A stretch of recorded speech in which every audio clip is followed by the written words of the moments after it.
Right, so picture this. You've woken up, stumbled to the kettle, you're half asleep scrolling through the news, and bam! BBC Breakfast drops another absolute bombshell on Keir Starmer's doorstep. I mean, the man can't catch a break, can he? It's like watching someone try to juggle flaming torches while riding a unicycle on a tightrope, and someone just threw in a bowling ball for good measure. This morning's news? Nearly 40 Labour MPs, his own team, mind you, have basically told him to shove his jury trial proposals where the sun doesn't shine. And honestly, if you're Keir Starmer right now, you're probably wondering if you left the iron on, because your government is absolutely on fire, and not in the good way. Welcome back to UK Political Insight, where we break down the chaos so you don't have to. I'm your guide through the Westminster circus, and today we're diving into what can only be described as another humiliating blow to the Prime Minister. We're talking backbench rebellions, criminal justice reforms gone wrong, and the kind of political drama that makes EastEnders look like a quiet Sunday afternoon at your nan's house.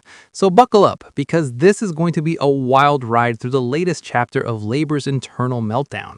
Let's set the scene, shall we? BBC Breakfast, December 18th, your morning cuppa is still steaming, and Henry Zeffman, the BBC's chief political correspondent, is standing there delivering the political equivalent of a sucker punch to number 10.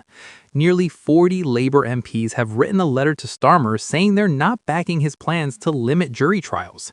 Now, if you're thinking, wait, what jury trial plans? Don't worry, I've got you covered.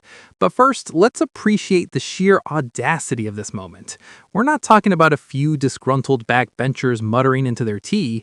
We're talking about a coordinated letter, signatures and all, basically telling the Prime Minister that his big idea to fix the criminal justice system is, and I quote, not a silver bullet, which in political speak translates to, mate, this is rubbish and we're not having it. So what exactly are these proposals that have got everyone's knickers in such a massive twist? Well, David Lammy, the Justice Secretary, has been floating this idea that jury trials should be reserved only for the really serious stuff. We're talking rape, murder, crimes that could land you more than 3 years behind bars. Everything else, judge decides. No jury, no fuss, cases get sorted faster. On paper, it sounds efficient, right? The Crown Courts are absolutely drowning in a backlog that's projected to hit 100,000 cases by 2028.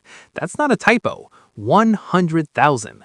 That's more cases than there are parking spaces in central London, and we all know how dire that situation is. Lammy's argument is pretty straightforward. Magistrates already handle 90% of criminal cases. Only 3% of trials actually go before jury, and under these changes, 3/4 of Crown Court trials would still have juries anyway. He's saying these new swift courts could deal with cases a fifth faster.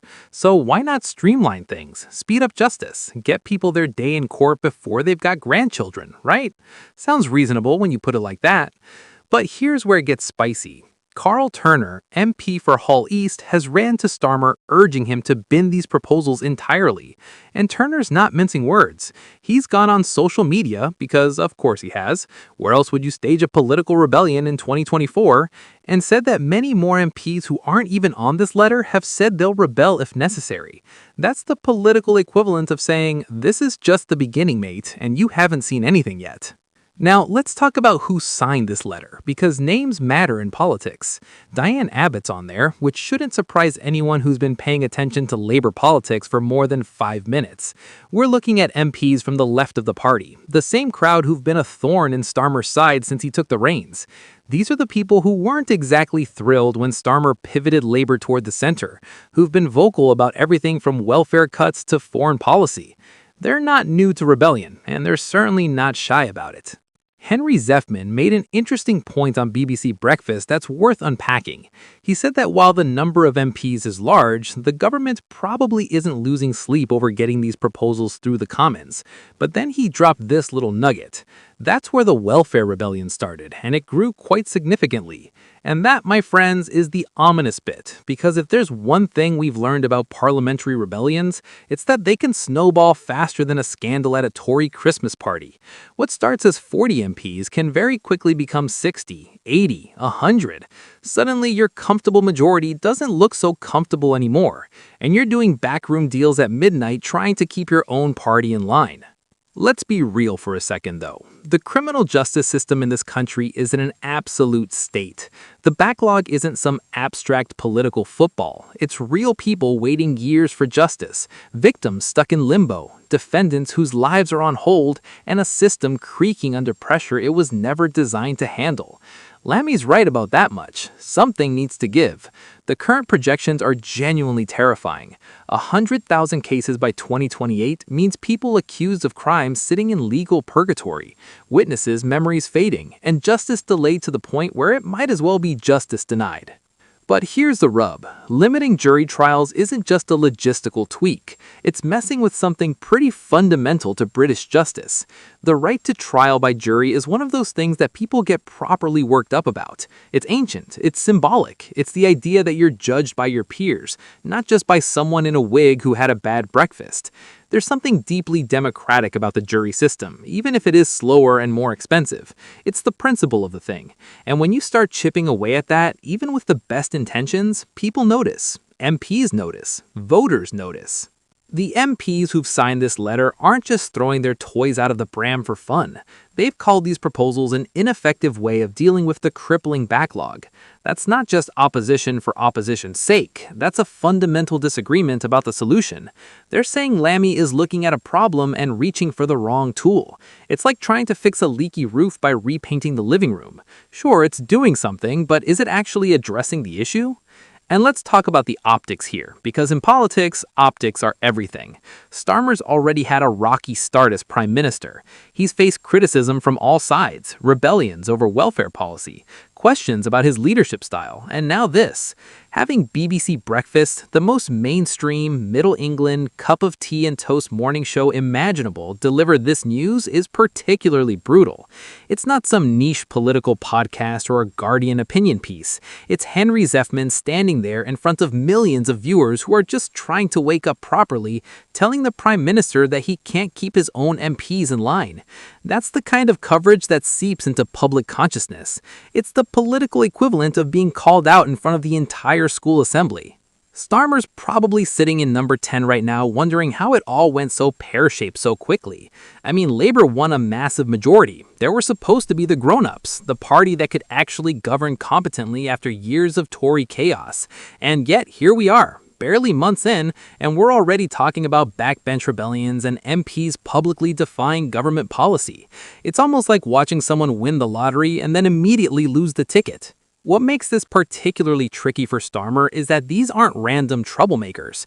These are MPs who represent actual Labour values, actual Labour constituencies, and actual Labour voters who expect their representatives to stand up for things like civil liberties and due process. Ignoring them isn't really an option. Steamrolling them isn't a great look, but backing down makes you look weak, like you can't hold your ground when things get tough. It's a proper political pickle. And Lammy's caught in the middle of this too. He's trying to be the pragmatic justice secretary, coming up with solutions to genuine crises in the criminal justice system.